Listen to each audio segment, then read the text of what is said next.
Muy bien, vamos a abrir la Biblia en Hebreos 12. En Hebreos 12, 15 al 17. Libro de Hebreos. Chiqui.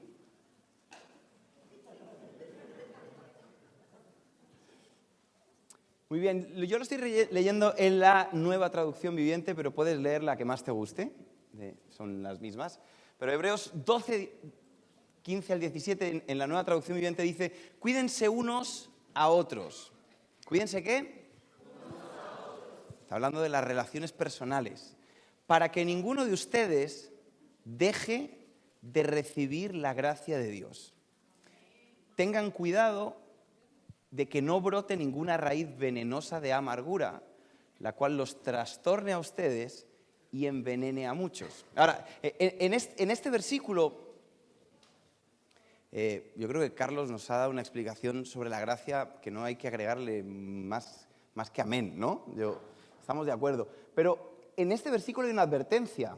Dice: tened cuidado de no alcanzar... La gracia está ahí. La gracia es como un buffet. ¿Os acordáis cuando íbamos a Israel? La gracia son todos esos desayunos que nos comíamos como si fuésemos muy, muy pobres y necesitásemos comer mucho. Están ahí, la gracia está ahí, no hay un limitante. Pero aquí dice: pero ten cuidado. Dice: cuidado. Digo, no me he puesto las gafas y se me ha cambiado de idioma. No dejéis de alcanzar la gracia de Dios, pero pone un requisito. ¿Cuál es el requisito? Cuídense unos a otros. Y luego sigue diciendo que no brote ninguna raíz venenosa de amargura, la cual los trastorne a ustedes y envenene a muchos. Es decir, cuando yo digo que la amargura, que ahora vamos a hablar de eso, me trastorne, no solamente me afecta a mí, sino que inevitablemente afecta a otros. Seguimos leyendo. Asegúrense de que ninguno sea inmoral ni profano como Esaú, que cambió sus derechos de primer hijo varón por un simple plato de comida, versículo 17. Ustedes saben que después, cuando quiso recibir la bendición de su padre, fue rechazado. Ya era demasiado tarde para arrepentirse, a pesar de que suplicó con lágrimas amargas. Y este texto es un texto que casi siempre que hablamos de la gracia, a mí me viene, es el contrapeso. O sea, yo siempre hablo que son versículos unidos, son conceptos unidos. La gracia es un concepto maravilloso, nos encanta. Pocas veces cantamos del juicio de Dios. ¿Habéis oído alguna canción sobre el juicio de Dios? No es agradable cantar sobre el juicio de Dios.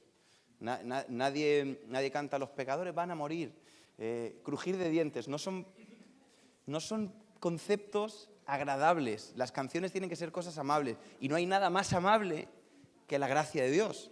El saber que soy pecador y estoy perdonado. ¿Amén o no? Pero el apóstol Pablo en esta carta nos da una clave de cómo puedes dejar de alcanzar esa gracia. Y tiene que ver con la relación con los demás y con la amargura. Ahora, ¿qué es la amargura? A ver, vamos a micrófono abierto, open mic. ¿Qué es la amargura? Frustración. Una frustración muy grande. Cuando alguien dice que está amargado.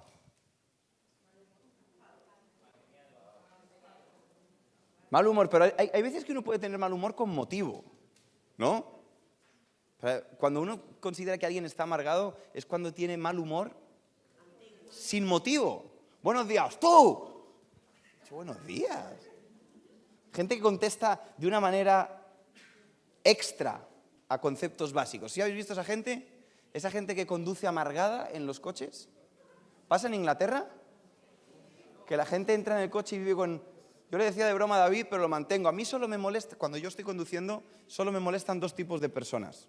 Soy una persona tranquila en el coche. Me molesta la gente que tiene prisa cuando yo voy tranquilo. Y me molesta la gente que va tranquila cuando yo tengo prisa. ¿Alguien se identifica conmigo? Claro, yo voy en el coche y salí a la hora y me molesta que el de atrás tenga prisa. Y le digo: sáltame, sáltame. Pero cuando yo salgo tarde y tengo que llegar a un sitio y no sé aquí, me molesta que el otro vaya a 120, aunque la señal diga 120. Y soy yo el que le da las luces. La amargura La Biblia nos explica que esa raíz de amargura te puede alejar tanto de Dios que dejes de alcanzar la gracia. Pero pone un ejemplo y pone a una persona como ejemplo. ¿A quién pone? A Esaú. ¿Quién era Esaú? Seguimos con el micro abierto. A ver, ¿quién era Esaú? Pero decirlo sin miedo. El hermano de Jacob, el hijo de... y el nieto de... A ver, el tipo venía de buena familia. Si tu abuelo es Abraham, era el único que prácticamente podía cantar lo de padre Abraham con propiedad absoluta, ¿no? Su abuelo era Abraham, era alguien... Para ponerles el ejemplo claro, venía de una familia de fe. Venía, o sea, si nosotros hoy en día recordamos las historias de Abraham, cómo dejó a su padre y a su madre, y cómo salió a una tierra que no conocía, y fue a entregar a su padre, a Isaac, lo iba a sacrificar. ¿Y cuántas veces cree que contaban esta historia en casa? Eso era cada vez que se juntaban y había una copita de vino de por medio, terminaban contando la historia. ¿Tú te acuerdas cuando casi me apuñalas, papá? Me imagino yo a Isaac contando, ¿no? Bueno, ya, hijo, ya dejar, que ya está, que ya no sé, pero casi. Yo creo que si la contamos tantos años después, ¿cuántas días? Pero varias características de Esaú. Esaú era hermano, gemelo o mellizo, siempre me pierdo con esto. Bueno, Sandy, tú sabes de esto. ¿Los tuyos qué son? O sea, los tuyos son muy iguales. Es que hay unos que pueden ser no tan iguales y otros que sí son muy iguales. Sebas y Kevin son muy iguales. ¿Dónde están? No los veo. ¿Qué soy, gemelos o mellizos?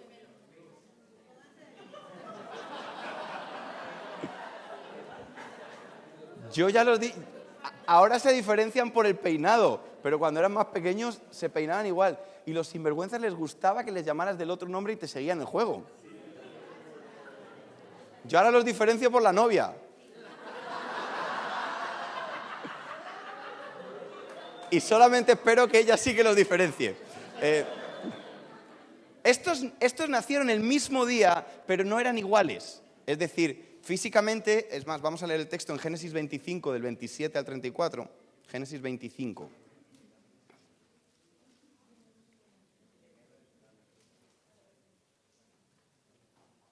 ¿Vale? Me lo pones ahí, Génesis 25. Dice, los muchachos fueron creciendo, habla de Esaú y de Jacob, que eran dos hermanos. Dice, y Esaú se convirtió en un hábil cazador. Él era un hombre de campo, pero Jacob tenía un temperamento tranquilo y prefería quedarse en casa. Isaac amaba a Esaú porque le gustaba comer los animales que cazaba, pero Rebeca amaba a Jacob. Aquí vemos dos, aparte de que luego va a hablar que eran muy diferentes físicamente, es decir, tenían caracteres muy diferentes. Uno era un hombre de campo, un hombre de trabajo duro, un hombre a la antigua, ¿no? O sea, cazador. Tienes que entrar en el concepto de que en aquella época no existía Pretz, es donde comemos los sándwiches. Ahí tú comías lo que tú cazabas, la comida que tú te plantabas y la caza que tú conseguías. Y si salías varios días a cazar y no encontrabas animales, no había comida. ¿Entendemos el concepto? Entonces, obviamente, a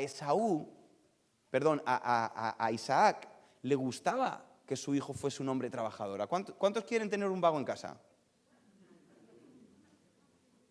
¿Por qué? Porque el trabajo es bueno. Además, esta mañana mi padre lo explicaba, el trabajo es una bendición, no una maldición. La maldición es el cansancio, pero hay que ser trabajadores. Sin embargo, dice, pero a Jacob le gustaba quedarse en casa. Y yo pregunto, ¿haciendo qué? Claro, le caía bien a la madre porque estaba todo el día hablando con ella, la entretenía, charlarían. ¿Es extraño, sí o no? O sea, en una época en la que no sé si había subvenciones del Estado que le pagaran por quedarse en casa. O sea, creo que no existía el Estado. Entonces, en la familia, aquí es donde quiero que entiendas, había una preferencia del padre hacia uno y de la madre hacia otro. Y eso se termina notando.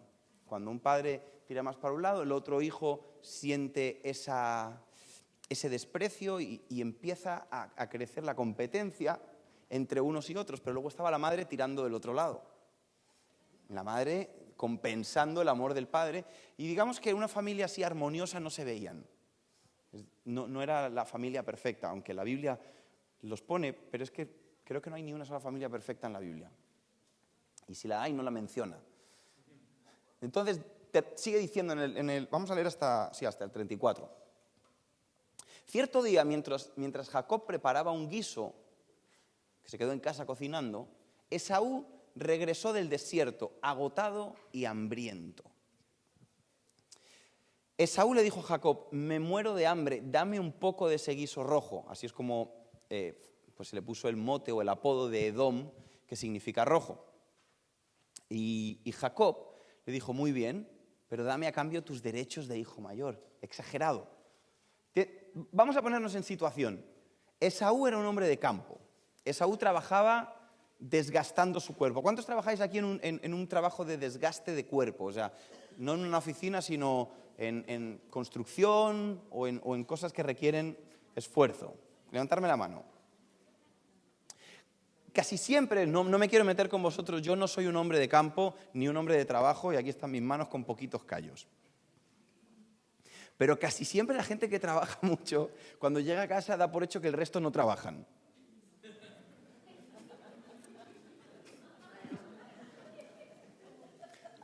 Hay muchos, y lo digo con mucho respeto, ¿vale? Pero hay muchos hombres que, como estaban muchas horas trabajando en la calle, esforzándose, llegaban a casa como que la mujer no cuidaba a los 5 hijos que tenían. Y como que no daban trabajo.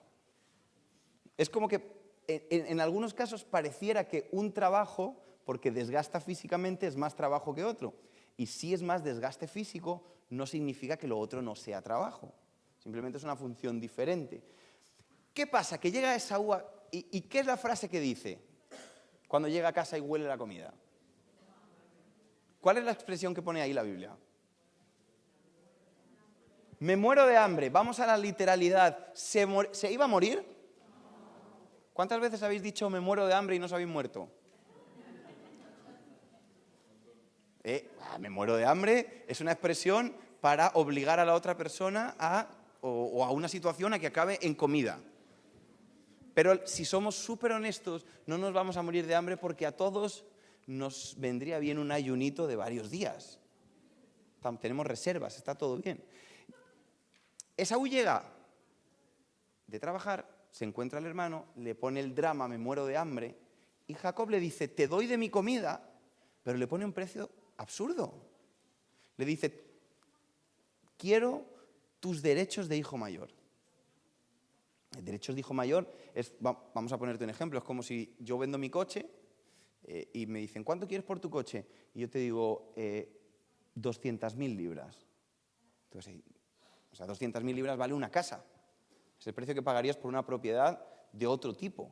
Nunca pagarías ese dinero por un coche, a menos que seas muy millonario y lo que yo te esté vendiendo sea un Bugatti o algún coche.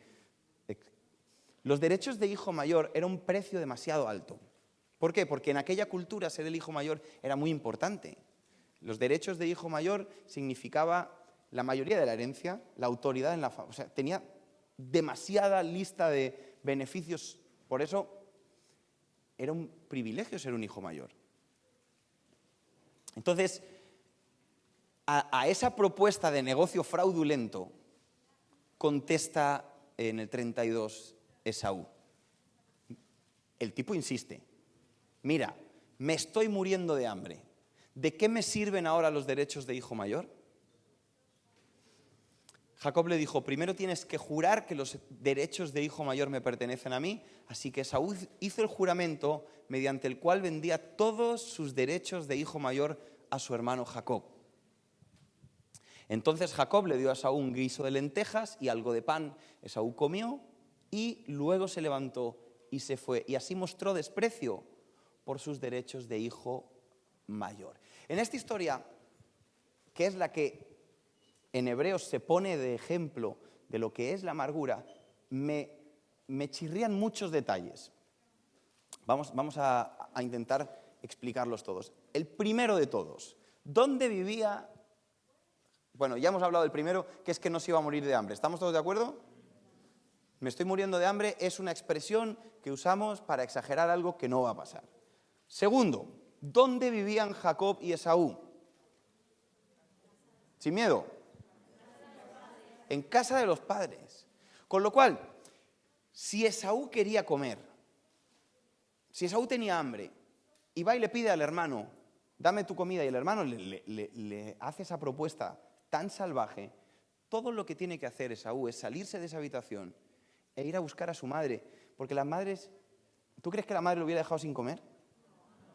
Y más, y si tenía una abuela por ahí, ni te cuento.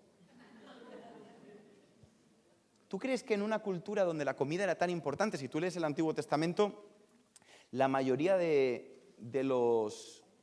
cuando se encontraban con alguien importante, ¿qué le pedían si alguien venía a visitarte? Quédate a comer.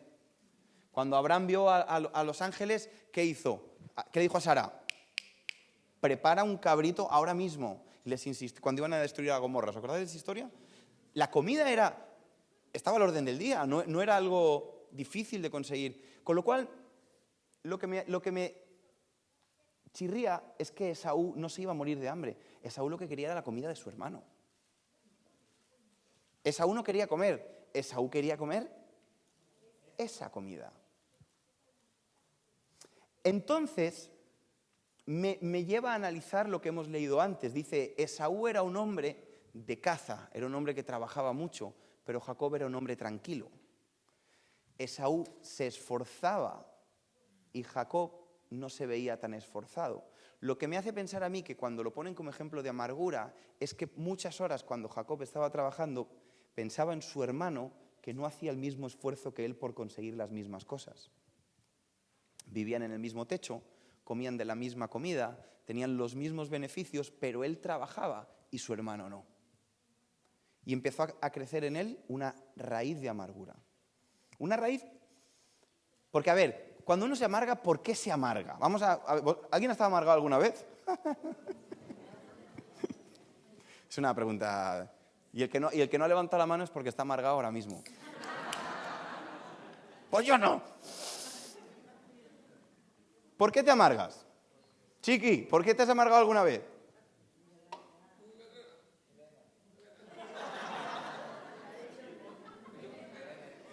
Creo que ha dicho el nombre de su mujer. Quiero pensar que no.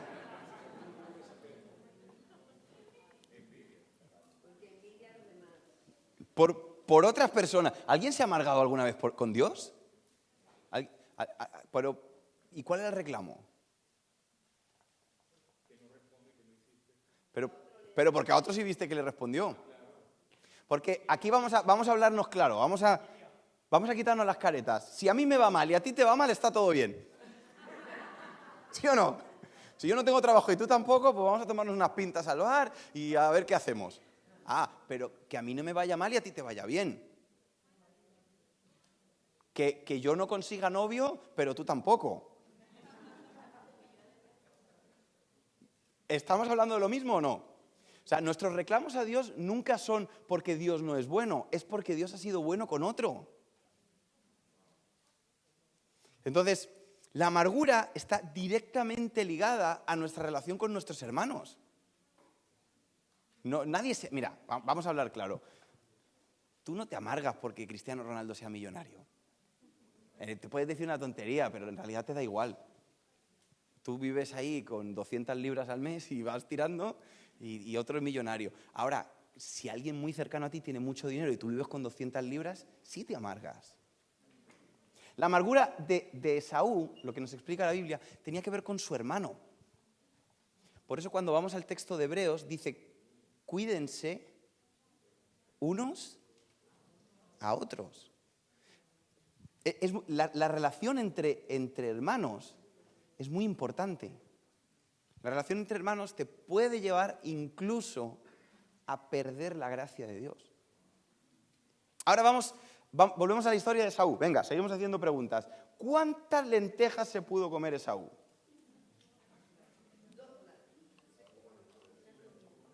A ver, Sebas, tú en tus buenos tiempos, porque ahora ya no eres el que eras. Se nota la mano de Juliana ahí. Tú cuando tú estabas en tus buenos tiempos, ¿cuántos platitos de sancocho te hubieras comido ayer? ¿Cómo? 2,5, 3, y quedas lleno. Ahora estábamos aquí, ¿qué tal el sancocho? ¿Estaba rico? Ahí sí que se le sale. Mira, estábamos aquí sentados, fuiste tú, ¿no? Vix quejándose del sancocho. ¿Te quejaste o no te quejaste? Dijiste, el sancocho está muy bien, pero a las 2 horas me da hambre. ¿Estoy mintiendo? Ahí sentado. Dijiste 3 horas, perdón, es verdad. ¿Cuántas lentejas se pudo comer Esaú? La olla. Compro la olla. Y Esaú se fue de ahí. ¿Alguna vez habéis ido a algún buffet? ¿Y habéis comido más de lo que es correcto? ¿Que os habéis abierto el botón del pantalón? ¿Y habéis salido ahí diciendo no como hasta mañana?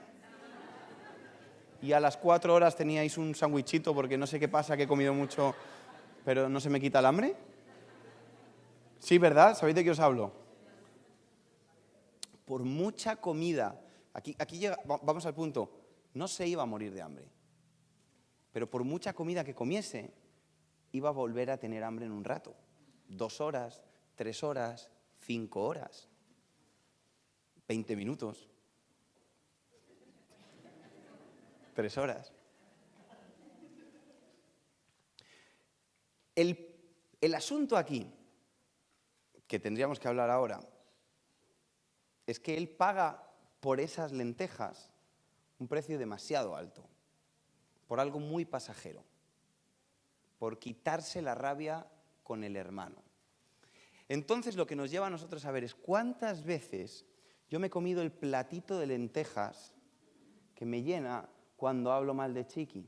Voy a ponerte ejemplo porque nunca he hablado mal de ti, con lo cual soy, como ha dicho Carlos, yo no he pecado nunca. En tu caso es real, porque a mí Chiqui me ha caído siempre bien. Si hablamos de Darwin, ¿dónde está Darwin?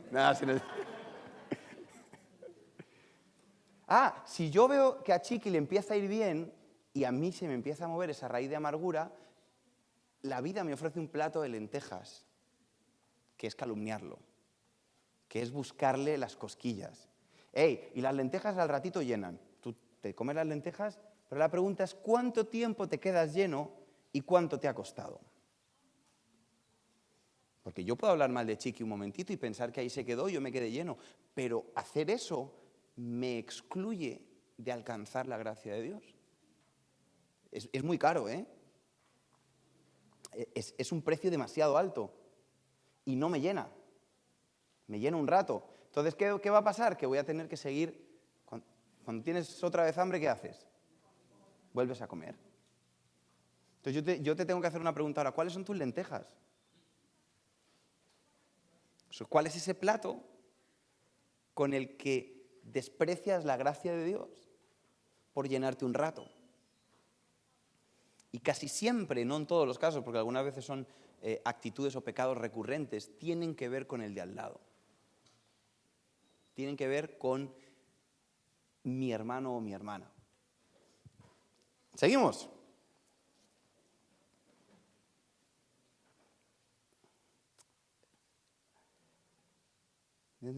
Recuerdan Efesios. Ahora, todo el Antiguo Testamento, si os fijáis, la mayoría del Antiguo Testamento son historias familiares. La historia de Adán y Eva con sus hijos. Ahora, te hago una pregunta. ¿Cuál era el hijo mayor de Adán? ¿Alguien se acuerda? ¿Adán? ¿Sin miedo? ¿Quién? Caín. Vaya. Qué joyita el Caín, ¿eh? ¿Alguien se acuerda de la historia de Caín? ¿La leemos? Génesis 4, ¿te diese? Génesis 4, el 4 al 8. Abel, que era el hermano menor de Caín, quiere decir el hermano que no tenía los derechos de hijo mayor, también presentó una ofrenda, lo mejor de las primeras crías de los corderos de su rebaño, y el Señor aceptó a Abel y a su ofrenda. A Caín y a su ofrenda no, porque Caín lo hizo mal, pero no aceptó a Caín ni a su ofrenda. Y esto hizo que Caín se enojara mucho y se veía decaído. ¿Por qué estás enojado?, le pregunta el Señor. Se lo preguntó el Señor, ¿eh? Dijo, Caín, ¿qué te pasa? Como diría el Chapulín, ¿por qué se enoja? ¿Por qué te ves tan decaído? Me gusta en inglés, why are you so hungry? Que si le pones una H es hambriento y si le quitas una H es enfadado. No, ya sé que cambia las palabras, pero bueno, la pronunciación. Y le da un consejo. Serás aceptado si haces lo correcto, pero si te niegas a hacer lo correcto, entonces ten cuidado.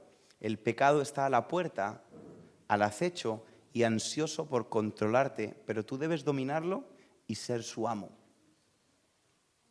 Y Caín dijo, vale. Fue y mató a su hermano. Tal cual. Cierto día Caín le dijo a su hermano, salgamos al campo. Mientras estaban en el campo, Caín atacó a su hermano Abel y lo mató. ¿Qué le había hecho Abel a Caín?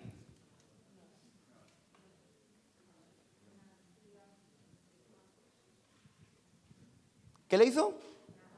Nada. Hacerlo bien. Creerle al Señor. Ser fiel. El Señor, ¿qué pidió? Que le dieran lo primero y lo mejor. ¿Y qué hizo Abel? Lo primero, porque lo hemos leído ahí. Las primicias y lo mejor de sus rebaños. Y a Caín se le llenó el corazón de amargura. Pero Dios le dio una clave a Caín, le dijo, hey, Caín, la clave es sencilla. Tú has visto que tu hermano lo ha hecho bien, hazlo bien tú. Y ten cuidado porque el pecado está a la puerta. Y tú puedes tomar el ejemplo de los demás el ejemplo de la gente que le va bien como un ejemplo a seguir o como un ejemplo para amargarte. Entonces, para ponerte un punto más, y con esto vamos a leer el último texto. La parte... no te di el de Marcos, ¿verdad? Bueno. ¿Alguien se acuerda o alguien ha oído hablar de la historia de la mujer del flujo de sangre? ¿Sí? ¿Verdad? Que es una mujer que lleva muchos años enferma. Esa historia, que es fascinante, empieza con Jairo. ¿Alguien recuerda a Jairo? No a John Jairo. Hay mucho John Jairo por ahí dando vueltas. ¿Quién era Jairo? Era un tipo importante. Era alguien respetado. Era una persona que aparte la Biblia dice que era generoso dando limosnas. Era alguien que a los judíos les caía bien porque aparte, aunque era alguien importante, se preocupaba por ellos y por sus costumbres. Y tiene un problema, que su hija se está muriendo. Pero hay una buena noticia, es que Jesús sanaba gente. Es un buen combo, ¿verdad? Estoy enfermo, pero Jesús sana gente. Entonces, Jairo va donde Jesús y le dice, mi hija se está muriendo. Y Jesús dice, vamos a ver a tu hija. Y en medio de ese paseo, se cruzan en medio de una multitud. Una multitud de ¿cuántas personas? No lo sé. Pon tú el número, me da igual. El asunto es que tenía que cruzar por un lugar por el que no se podía cruzar rápido. Y en medio de ese camino, Jesús dice, alguien me tocó. Y los discípulos dicen, alguien no, te ha tocado todo el mundo. ¿Habéis ido en el metro en hora punta? ¿Te imaginas a alguien? ¿Quién me tocó? Y todos como... todo el mundo. Y Jesús se queda dando vueltas, ¿no? Y calma la silla. Ahora imagínate, tienes que entender esta historia. Jairo la prisa que tenía. Porque a Jairo no se le enfriaba la comida que iba a invitar a Jesús a comer a su casa.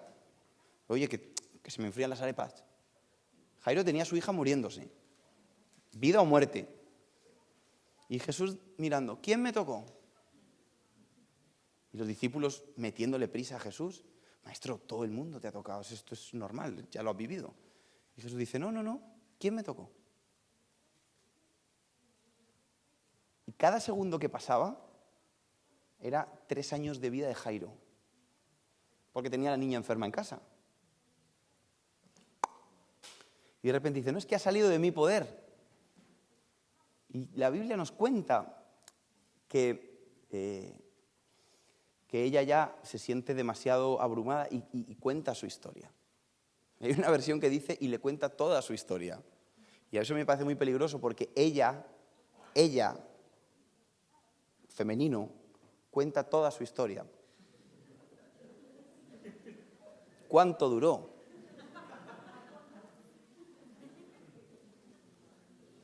¿Sí o no? Que las mujeres son más detallistas que los hombres. Cariño, ¿cómo te fue en el viaje? Bien. No, bien no. ¿Con quién te sentaste? ¿Qué comiste? ¿Dónde fuiste? Te sale mejor que vaya. Pues pasas 3 días fuera de casa y 3 días contando. ¿Cuánto tiempo le tenía que contar su historia? Pero no le quería contar su historia porque es una broma. Le tenía que contar su historia porque se tenía que justificar porque acababa de pecar. Porque ella tenía un flujo de sangre y la ley decía que las personas con flujo de sangre se tenían que salir del campamento. Y ella no solamente no se había salido del campamento, sino que se había metido por en medio de la multitud y probablemente habría tocado a más personas, lo cual las hacía impuras delante de Dios. Y esta gente era un poquito fariseica. Entonces ella se tenía que explicar. No es que ella le cuenta toda su historia por contársela, ella necesitaba, a ver, no me malentendáis, necesitaba dar pena, lástima, porque acababa de incumplir una norma muy clara. Toda persona que tenga flujo de sangre, bien sea por la menstruación o por cualquier problema, te tienes que ir fuera y purificarte. Los leprosos tenían que anunciar todo el tiempo que eran leprosos, para que nadie se les acercara. Y ella había entrado por en medio de la multitud y había tocado a traición a Jesús. Entonces ella le explica toda su historia a Jesús. Desde hace 12 años estoy con flujo de sangre. He perdido todo mi dinero, toda mi ilusión, etcétera. Empieza a contar su vida porque alguien me cure de esta enfermedad y no he sido capaz. Y yo me la imagino emocionada, yo no me la imagino contándolo como lo estamos oyendo ahora. Ella había sufrido mucho tiempo. Y en ese rato, cuando ella termina de contar, Jesús le dice, eres sana, tus pecados te son perdonados. Y el tiempo que pasó no lo sé, pero fue el tiempo suficiente para que la hija de Lázaro se muriera. Fin de la historia. Y le dicen, no molestes más al maestro. ¿Por qué? ¿Por qué crees que... ¿Tú crees que Jesús no sabía que la hija de Lázaro tenía poco tiempo? ¿Crees que era necesario dilatar esa conversación? Era necesario para Lázaro. Perdón, para Jairo, no Lázaro. Ya estáis mezclando historias. ¿Por qué? Porque yo creo, y esto ya es una opinión personal, que Dios te quiere bendecir, pero muchas veces, antes de bendecirte, bendice a los que tienes cerca, para ver el corazón, para ver cómo reaccionas a la bondad de Dios en el de enfrente, para ver cómo reaccionas a que tu ofrenda no sea aceptada y la de tu hermano sí. ¿Qué pasa? Vuelvo a Esaú, que yo me imagino a Esaú diciendo, es que este es un sinvergüenza, este no trabaja, este está aquí todo el día y encima... Entonces tú ves como a otro le va bien, pero tú le conoces algún pecadito, le conoces alguna actitud, le conoces algo que no es tan correcto y empiezas a cuestionar la bondad de Dios en la vida de los demás. ¿Sí os ha pasado o no?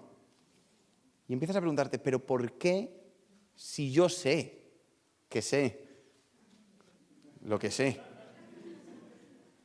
Claro, ¿qué pasa? Y eso, ¿sabes qué empieza a crecer? Una raíz de amargura. Y Caín probablemente conocía a Abel y no era tan perfecto como lo pinta aquí la Biblia.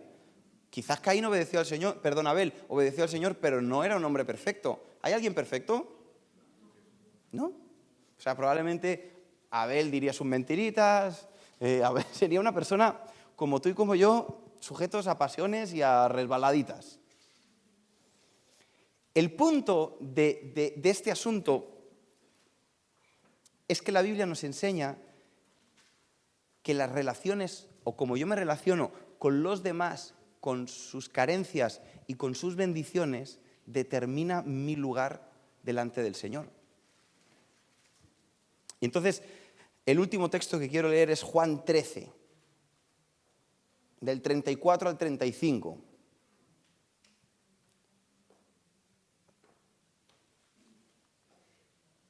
¿Qué hay de comer hoy?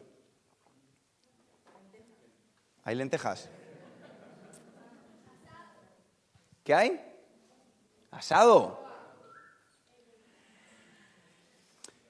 Así que Jesús, este momento es espectacular porque Jesús está con los discípulos y con la gente que le gusta la ley y les dice, os tengo un nuevo mandamiento. Y lo que le gustaba a los judíos, los mandamientos. ¿Sí o no? Uno nuevo, por fin. Desde Moisés no tenemos ninguno nuevo. A ver si este nos va bien con este, me imagino pensando. Cuando Jesús les dice, tengo un nuevo mandamiento, a estos que les encantan los mandamientos, yo me imagino todos con papel y lápiz. Mandamiento nuevo. Y dice, ámense. No, atrás. ¿Cuál es el mandamiento? No me parece tan nuevo. Sobre todo porque Jesús tiempo antes le preguntaron, ¿cómo se resume la ley? Amarás a Dios por encima de todas las cosas y... Primer mandamiento es... ¿Y el segundo? ¿Cómo? Jesús dice, os doy un nuevo mandamiento. Ámense unos a otros. Pero aquí está la clave. Tal como yo los he amado. El segundo mandamiento, o el primero que Dios nos dio entre nosotros es, amarás a tu prójimo como a ti mismo. Y Jesús dice, no, porque tú no te amas tanto como crees. Vas a amar a tu prójimo como yo os he amado. ¿Hay un cambio ahí o no? ¿Cuál es el cambio?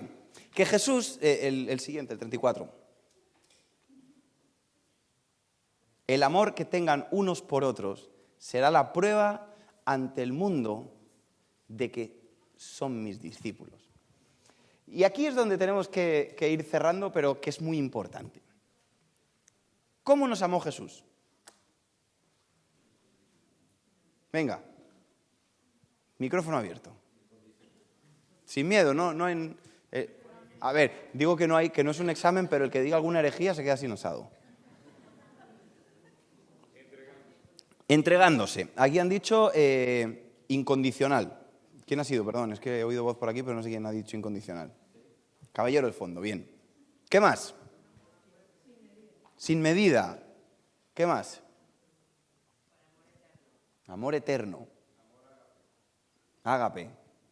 Traducido del griego al castellano, un amor fiel. Vale, pero fíjate cómo nos amó Jesús. Dice la Biblia que de tal manera nos amó que siendo Dios, tomó forma de hombre para caminar como nosotros y entendernos y ponerse en nuestros... Este texto que estamos leyendo viene precedido de Jesús lavándole los pies a los discípulos. Y yo entiendo que aquí Jesús nos está diciendo, para realmente poder amar a alguien, necesitas caminar con él. Necesitas amar como yo he amado. Jesús pudo haber hecho o salvarnos de cualquier manera, pero decidió caminar con nosotros, entender nuestras pasiones, ponerse a nuestro nivel. Siendo Dios, dejó de ser Dios, se hizo hombre, caminó entre nosotros, nos entendió. ¿Qué necesidad tenía Jesús de estar en Oriente Medio, en agosto, dando paseitos entre fariseos? ¿Tú crees que no hay mejor clima en otro sitio? ¿Que podía haber escogido una ciudad un poquito más agradable que Galilea? ¿Os acordáis del mar de Galilea? ¿Cómo se suda ahí? Que nosotros no la gozamos, pero luego vamos al hotel, al Leonardo y duchita. ¿Por qué se incomoda Jesús en su comodidad celestial? Para enseñarnos cómo se ama. Ahora, por ejemplo, yo hace un año me aficioné a las bicis. ¿A alguien le gusta montar bici? A Álvaro, pero no sé si a Álvaro. Pero montar bici tipo con mallas, así, hortera. Yo recuerdo que siempre he sido de los que he criticado a los ciclistas así mal. Los veía, lo primero que decía, ¿por qué se ponen esa ropa? Es lo primero que uno dice, ¿por qué tan apretado? ¿Para qué? ¿Cuál es el motivo? Pero luego otra cosa que detesto es por qué ocupan tanta carretera. Aquí no sé si os pasa, pero para llegar a la iglesia de Madrid estamos en una carretera que está llena de ciclistas y ahora en este tiempo más. Y no van de uno en uno, humildes en el lado, a veces de 3 en 3, charlando. Y uno dice, ¿pero y por qué? Hasta el día que yo me subí en una bici. Y me di cuenta de 2 cosas. Primero, que el traje ese es más importante de lo que uno piensa, porque es acolchado. Y uno tantas horas sentado no es tan fácil. Segundo, van de 2 en 2 o de 3 en 3 justamente para que tú los veas. Justamente para que no vayas muy rápido y te encuentres un montón de ciclistas y frenas, porque si ves uno solo, lo pasas como si nada. Y la mayoría de los accidentes es cuando no lo ves bien. Tiene que ser muy obvio. ¿Sabes cuándo me di cuenta de eso? Cuando me subí en la bici. Cuando caminé el camino que hacían ellos. ¿Me estoy explicando? Hasta ese momento eran unos... Y ahora los veo en la finca y hay 2 tipos de personas en la iglesia. Los que pasan al lado y dicen, estos ciclistas. Y yo que los veo sufriendo y digo, vamos, campeón, ánimo. Porque lo veo sufriendo al gordito en la bici subiendo y sé que ese soy yo. Me cambia el juicio. Yo era de las personas que veía a la gente con sus mascotas y pensaba, a esta gente le falta un verano. Y ahora yo tengo una mascota y vivo pensando en la mascota. Y entiendo a la gente que quiere a su perrito porque yo tengo una perrita a la que quiero un montón. ¿Cómo? Solo lo entiendo ahora. ¿Por qué Jesús tiene que bajar y ponerse como ejemplo? Porque te está diciendo, la única manera en la que vas a amar a alguien es estando cerca de esa persona. Es conociendo su camino. Es caminando la misma carretera. Porque es muy fácil juzgar desde lejos. Es muy fácil ser duro con la historia del otro. Es muy fácil. Es muy fácil criticar a todo el mundo. Si anda, que no somos buenos para criticar. Por eso es tan importante la iglesia, la comunidad, el caminar juntos. Pero cuando caminas con alguien, corres el riesgo de que crezca en ti una raíz de amargura. Si no entiendes que caminar con las personas es el ministerio que Dios nos ha dado, el tratarnos bien unos a otros, el ser benevolentes, el amarnos, para que el mundo crea, pero también para yo alcanzar la gracia de Dios. Para conseguir los milagros para mi vida, necesito... Yo no sé, aquí le voy a preguntar al único inglés que hay en la sala, que es David.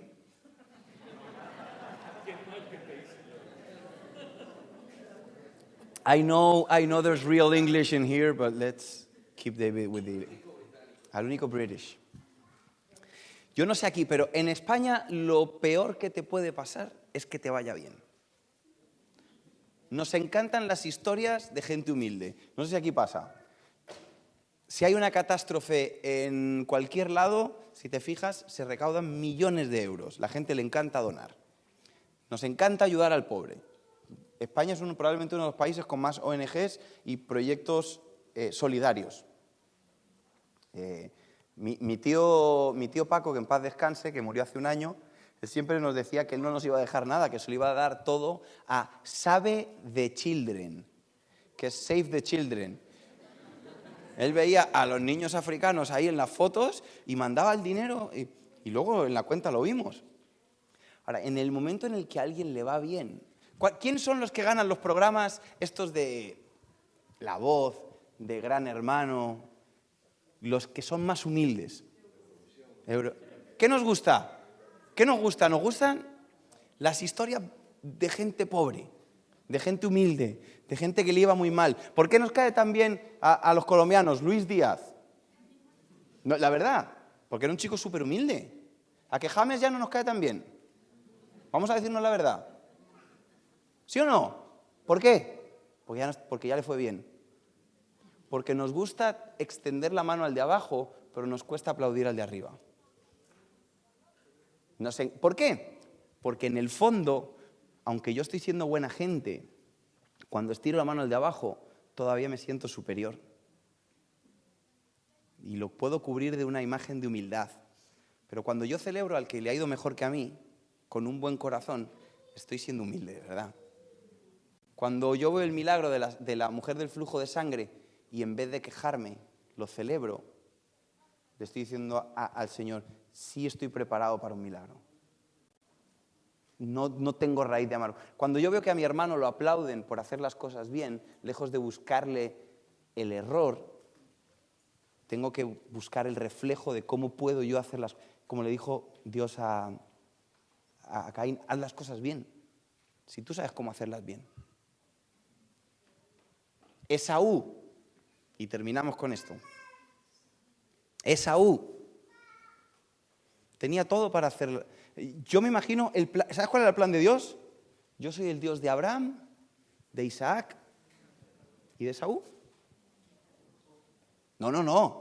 ¿Quién era el mayor? Pero él, porque a otro le fue la vida más fácil, que es el único motivo que puedo encontrar por el que se pudo enfadar. Porque lo tenía todo. ¿Por qué se enfadó el hermano del hijo pródigo? Porque al hijo pródigo, porque le fue fácil. Y le dijo, yo estoy aquí todos los días y este se va y viene y le das todo. ¿Por qué se enfadó? Porque al otro Dios le hizo la vida fácil. ¿Por qué se enfada los jornaleros con el que trabaja a última hora y le pagan lo mismo? ¿Qué le dijeron? Yo he trabajado todo el día y este una hora solo. Y el otro dice, ¿a ti qué te importa? O sea, what's your business? Ahora la pregunta que te hago, y cerramos. ¿Cómo reaccionas a las bendiciones de los demás? ¿Cuál es tu relación con tus hermanos en la fe? ¿Cuántas lentejitas te has comido en el último año? Hablando mal de uno, buscando juzgar al otro. Si tú estás buscándole las faltas a la gente, ya estás pecando. Otra cosa es que te las encuentres, pero la Biblia dice que el que busca encuentra, y el que no busca, pues no encuentra. Esto es como, mamá, no encuentro algo, ¿a qué voy y lo encuentro? Las madres saben buscar. Yo estoy seguro que el Señor tiene muchas bendiciones para cada persona, para cada familia y como iglesia. La gracia de Dios es inmerecida. La gracia de Dios es algo que es un regalo, que por fe recibimos y que al abrir nuestro corazón el Señor hace la obra maravillosa, pero tenemos que tener cuidado de que no brote en nosotros una raíz de amargura. Que nuestra relación con los demás no termine siendo una relación tóxica, que es una manera tan moderna de decir que estamos llenos de envidia, que hay cosas que otros tienen que nos gustaría que ya tuviésemos nosotros y todavía no llegan. Y en vez de decir, si Dios lo ha podido hacer con él, ¿lo va a poder hacer conmigo? Buscamos cómo bajarlo a él aquí.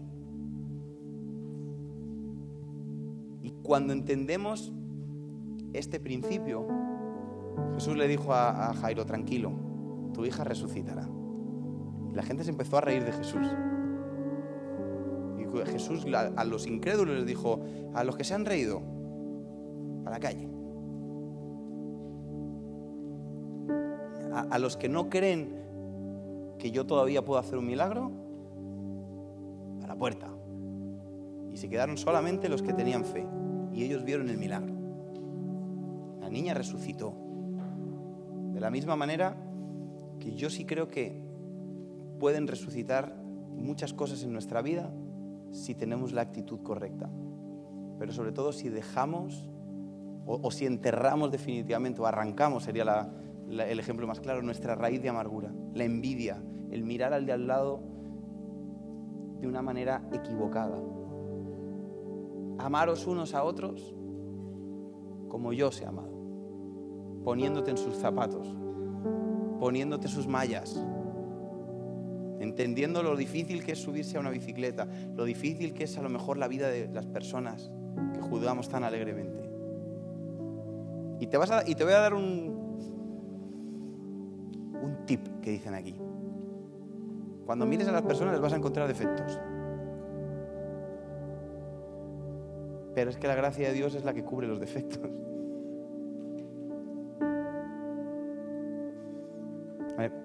También piensa que también cubre los tuyos. Y entonces podremos alcanzar ese regalo inmerecido. Amén.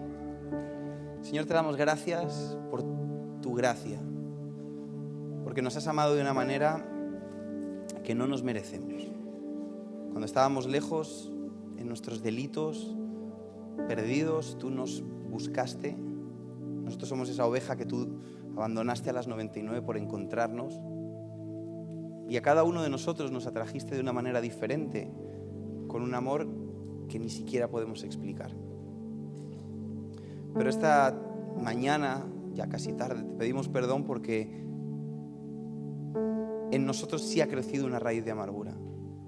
Sí hemos juzgado la vida de nuestros hermanos, que nos ha parecido que a lo mejor han sufrido menos o que han crecido de una manera más rápida, o hemos visto cosas que a nosotros no nos ha tocado vivir tan fácil y nos hemos llenado de amargura y se nos ha olvidado que tenemos los derechos de hijos de Dios. Que aunque a Jacob hubiese tenido la vida más fácil que Esaú, los derechos le habían sido dados a él. Y que no caigamos en ese mismo patrón de cambiar tus bendiciones por quedarnos a gusto un ratito, por tratar mal a los demás, por no ser misericordiosos, por no aplaudir las victorias de nuestros hermanos, por no disfrutar los milagros que tú haces, Señor, porque nos has enseñado en tu palabra que para poder recibir también tenemos que aprender a ser humildes y hacerlo de corazón. Por eso, gracias te damos por todas las bendiciones de nuestros hermanos. Gracias por la gracia que le has dado a nuestros amigos, a la gente que está aquí. Queremos realmente ser uno como tú nos enseñaste a ser uno, caminando el camino del resto. Perdónanos por pensar mal, por juzgar en nuestro corazón y fuera de nuestro corazón. Porque aquí estamos todos bajo la misma gracia, pero tus tiempos son diferentes para cada uno. Tus tiempos son perfectos, tú no llegas pronto, no llegas tarde, siempre llegas en el momento adecuado. Señor, esa es la iglesia que queremos ser, una iglesia que se ama, una iglesia que se celebra, que está lista para ayudar al necesitado, pero está lista para aplaudir al que le va bien, que está lista para celebrar incluso las cosas que nunca nos vas a dar, porque tenemos claro que tú eres un Dios bueno y todo lo que no tenemos es porque no es el tiempo o porque no lo necesitamos, porque tú nunca nos has abandonado, porque tú nunca has dejado tus promesas a un lado. Tú has dicho que el cielo y la tierra pasarán, pero tu palabra no va a pasar.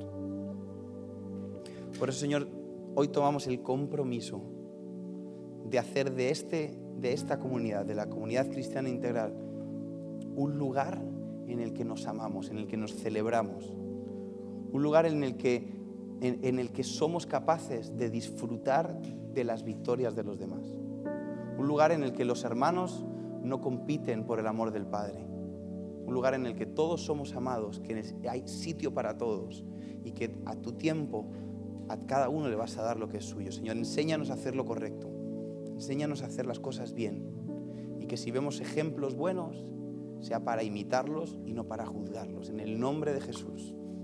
Amén. Amén.